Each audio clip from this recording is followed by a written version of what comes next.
Legendarni lider jugoslovenske grupe Azra Branimir Johnny Štulić ponovo se oglasio na društvenim mrežama i ponovo je to uradio povodom, kako kaže, neovlašćenog korišćenja njegovih pjesama.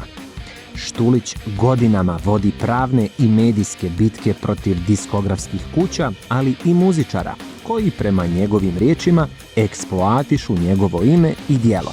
I, kako kaže, to rade loše. Ovog puta na zub je uzeo beogradski sastav Filigrani, koji je zapravo tribut tu grupa koja na koncertima izvodi pjesme upravo grupe Azra. Johnny je u svom obraćanju napisao: tribut grupa Filigrani nema dopuštenje za sviranje mojih pesama, kao što ga nema ni jedan tribut tu Azra sastav, unatoč tome što su tu laž preko medija pustili da bi sebi na tuđi račun nastupanje po regiji i belom svetu omogućili. Ovim putem izdajem zabranu izvođenja mojih pesama beogradskoj tribut grupi Filigrani, a za svako naredno kršenje mojih autorskih prava potraživaću naknadu od 10.000 evra po nastupu.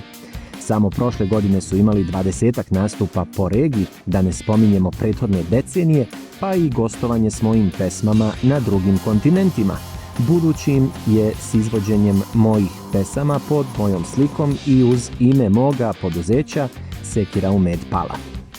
Ovo iznosim naročito stoga što se uopšte ne obaziru na moje prosvjede koji traju još od 1995. godine. Naime, glavni razlog je taj što me oni, kao i drugi, unakazuju lošim izvođenjem i prikazivanjem u njihovom svetlu, jer kako bi i moglo biti drugčije kad se radi o mudima pod bubrege.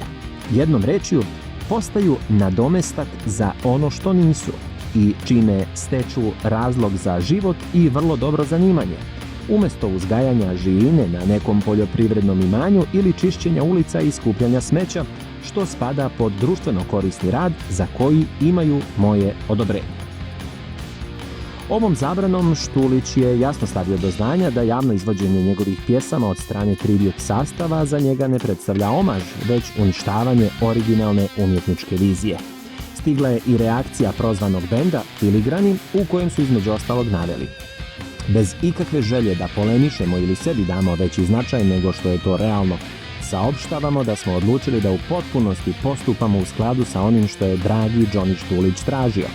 Otkazujemo nekoliko predstojećih koncerata i nove, naravno, nećemo više zakazivati.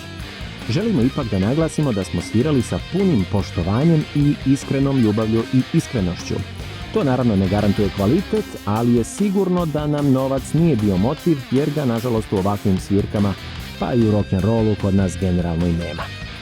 Podsjećamo, albumi grupe Azra, poput Sunčana strana ulice iz 81. i Filigranski pločnici 82.